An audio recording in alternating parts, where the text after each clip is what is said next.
Magandang umaga, magandang gabi, no? Kung nasan panig tayo ng mundo. Ayan, sana po inasa maayos kayong kalagayan sa pagpapanood ng bagong video na ito natin ngayong gabi.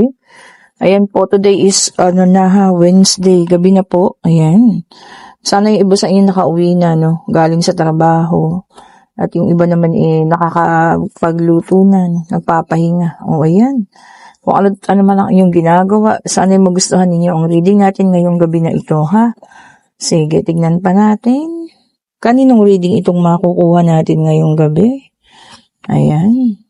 Pwedeng sa'yo, pwedeng sa kanya, pwedeng kung kanino man. Take only what reads mo, ha? Okay po.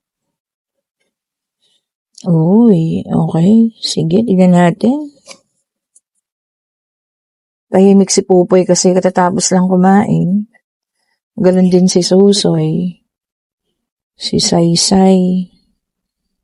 Kaya lang parang may sakit si Saysay po. Yung mga dibdib niya, lumalaki ang breast niya. Hindi ko alam kung bakit. Pero papacheck up po siya. Sana madala ko sa bukabit para mabigyan ng gamot. Ayan, nakwento ko lang naman ha. Kaya medyo malungkot ang inyong lingkod kasi parang hindi ko gusto yung mga nakikita kong sign na ngayon nga hindi siya gaano kumain. Medyo nalulungkot ako pag ganyan. Sabi ko nga kahit ibili ko na ng pagkain lahat ng kinikita ko dito sa YouTube, yung mga pagkain nila, okay lang yun. Basta kumain, no? Tsaka yung wala pong sakit. Ayan, pasensya na po kayo ha. Nalulungkot lang ako. Hindi ko mapigilan. Ayan, tuloy na po natin ang reading. Pasensya na po. Para dun sa pagkagadan daw po, pwedeng cancerous. Kaya gusto ko may pa-check up na agad bukas. Ayan. Kaninong reading itong makukuha natin ngayong gabi, ha? Pwede pong sa inyo, pwede kung kanino man. Ito, kompleto na. Meron tayong 8 of Cups. Meron tayo ditong King of Cups. Meron tayong Knight of Swords. We also have here the 5 of Pentacles. We have the Ace of Cups. Meron tayong 5 of Swords. At meron tayong Wheel of Fortune and the Hermit. Okay po. Kompleto na yun sila. Okay, so sa nakita ko rito, maraming dinanas na hirap. Ang dami pong danas na hirap. Maraming emosyon, ayan, iba-iba. May pakiramdam na nawalan, Hindi lang nawalan ng tao, Parang financial loss, ayan. Meron din dito nga pakiramdam na parang talunan. Merong ikaw mismo yung umalis, Dahil sa sitwasyon hindi mo na kinakaya. Ayan po, ha. Pero eto na, ha. Ang pagbabago, ayan. Parating na. Or baka maaring nag-uumpisa na. Kasi dito ang ating Knight of Swords means changes. Ayan. Palaking pagbabago. And also the Wheel of Fortune. Alam niyo naman pag Wheel of Fortune ang dumating, ibig sabihin, umiikot na ang kapalaran, ha. So kung ano man po yun na hinihintay mo, ano man yun na dinarasal mo, ano man yun na hinihingi mo, so eto na po, paparating na, ha. Kung pagbabago sa buhay, sa kapalaran, sa mga nangyayari sa ngayon, so eto na po. Meron tayong the Hermit, katahimikan. So ikaw siguro to, natili lang tahimik, nag-iintay kung ano pa yung mga susunod. At hindi rin naman tumipigil sa pagkilos, sa paggawa. O ayan, kung ano man po, ayan ha, sabi ko nga, kung ano man yung hinihintay mo, hinihiling mo, eto na, paparating na. Diba? Pag-ayos ng buhay. Kasi meron ako na dito, nakikita. Sobrang blessing, paparating na. Kumbaga, maawas-awas man. Ito niyo yan. And we also have here the 6 of Cups. Ayan. Yung iba naman sa inyo rito, ha. kindness, na ipapakita ang kabaitan, o baka merong tutulong sa'yo, di ba? Alam mo yun, sa tindi ng talagang pangailangan mo ngayon, meron at merong isa na natutulong po. Di ba pagkakaita ng tulong, di ba? Sabi ko sa inyo, kung naging mabuti tayo nung mga nakaraan, at sa ngayon, ikaw naman yung nahihirapan, meron at meron pong tutulong sa inyo, ha? Imposibleng wala. Ang ganda nun, di ba? And we also have here the temperance, medyo lang number 14. Ayan. Sabi niya rito na patience, sabaan ng pasensya. At yun na nga po, inihahanda na ng anghel mo kung ano man tong kahilingan mo, ha? If it's big blessing, malaking pagbabago sa buhay, or kung ano man yan, makakamit at makakamit mo na po sa ngayon, ha? So kung ano man tong hinihintay mo na to. Yan. Ang ganda ng reading natin ngayong araw na to, no? And we also have here the Page of Swords. Ayan. Sabi niya rito, no, protect na lang or guard yourself. Sabi niya, protektahan mo na yung sarili mo. Diba? Huwag ka nang sumali. Kung may nakikita ka or meron kang nalalaman ng mga pangyayari tungkol kung kanino man, hayaan mo na sila, no? Huwag mo na isali yung sarili mo. Diba po? May sarili ka ng ngayon. May sarili kang dapat pagtuunan ng pansin, ha? Hindi po sila. Ayan. Ang ganda ng mensahe ng reading ngayong gawin to. No? Kahit medyo may kalungkutan tayo, yun ang maganda. Kahit papaano, di ba?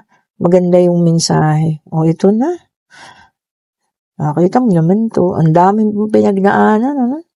Pero talagang ongoing ka. Hindi ka tumigil, hindi ka sumuko.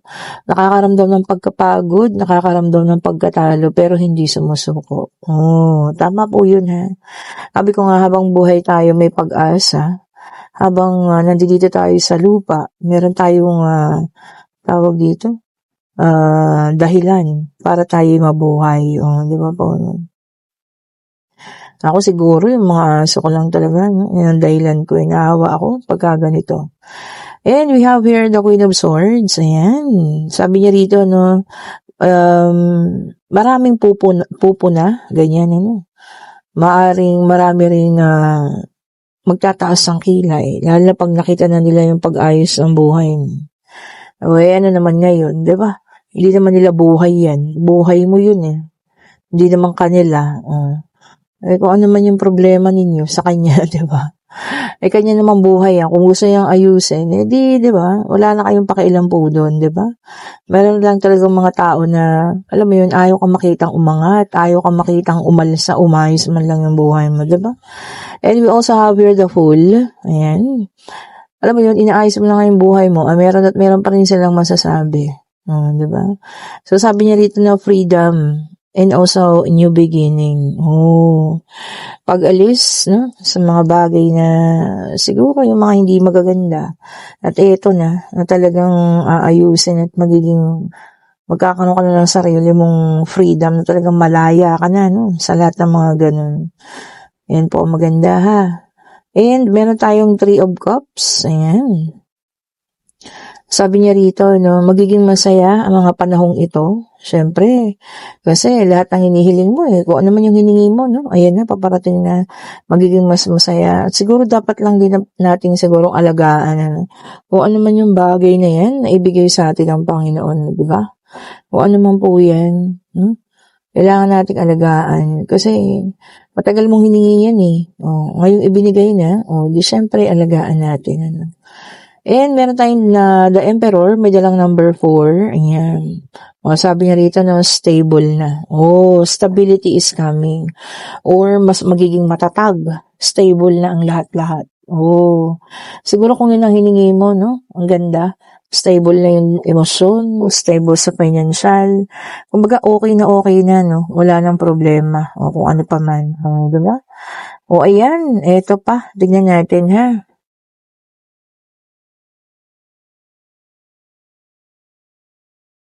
Pwede sa pisain pa rin, pwedeng kung kanino man, sabi ko nga, take only what resonates ko, ha?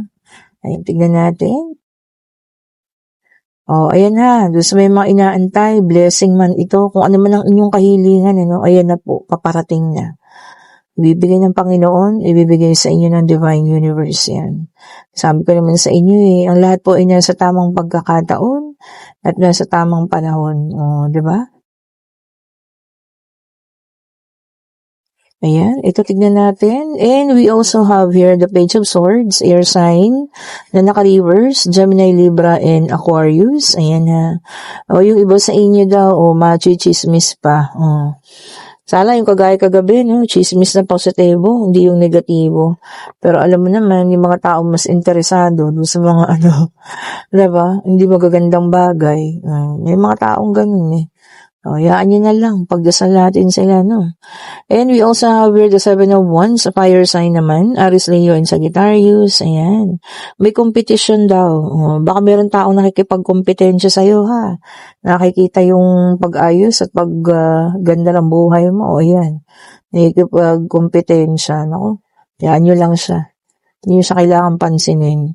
And we also have here the 8 of Cups, water sign naman, Cancer, Scorpio, and Pisces. Ayan. Ayan, yung iba sa inyo, no, talagang may, tatakasan. O pwedeng tao, tatakasan ninyo. Pwedeng, huwag naman yung utang, ha. Naku, mahirap po yan. Pwede ring isang sitwasyon, no, aalisan ninyo. O kung ano man po yan, ha. Escapism daw po. Escapism. Ang dami naman. Tignan natin at huwag natin pigilan. Dito muna tayo sa Page of Wands. Fire sign ulit ito. Ayan. Sabi niya rito exploration. Ayan, meron na kayong mga i-explore. Baka nasa isang lugar kayo ngayon na maganda, no? At i-explore niyo yung lugar na yan. O kung saan man kayo, ha. Aalamin ang mga bagay-bagay pa. And we also have the Lovers, air sign. Ayan, ano? Ang mga ano na bang meron? Air, fire, water. Wala pa sa earth sign, ha? Sabi niya rin naman dito, naka-reverse to, ang the Lovers, no? Indecision. So, hindi ka pa nakakapag-decision. Ano ba yan? Siguro kung ano man yun, maaring importante. Kung ano man pong bagay ito na, hindi niya pa rin yung nagpag-decisionan na, ayan, mag-decision na kayo, now na. Maaring kasing, alam mo yun, importante at kailangan nilang malaman kung ano yung decision mo. Indecisive ka pa daw po eh. Baka pinag-aaralan mo pa, diba? Pwede namang ganun.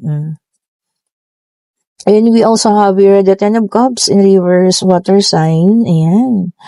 Ito naman yung iba sa inyo, nag-struggle na raw yung relationship. Naku, yun ang mahirap. Kumbaga nasa nag-shaky yung relationship, no? Kung kaya niyo pang ayusin, hindi pag-usapan po, ha? Pero kung talagang gusto niyo na parehas ng kalayaan, ibigay niyo na sa isa't isa. Diba? Yun lang naman po yun. And we have here the Hangman, water sign in reverse. Ayan, ha? Sabi niya rito, no? Lack of control. Kasi reverse ang ating the Hangman. Ano ba to? Ba't mawalan kayo ng control? Naku, wag po, ha? Baka galit yan or ano man, o mainit pa naman ng panahon. Ingatan ang inyong karamdaang inyong puso, ha? Baka kayo alam mo yan, atake, di ba? Mawalan daw ng ha? Control, o kung ano man yan, ha? Galit, o sobrang sipag, Basta lahat ng sobra, alam niyo naman yan.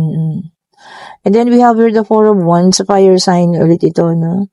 Ayan, yung iba sa inyo, merong reunion na aatinan, ha? Or kung saan man yan. Pwedeng sa eskwela nyo, pwedeng kayong magkakamag-anak, magkakabarkada dati, na magkikita-kita, ayan.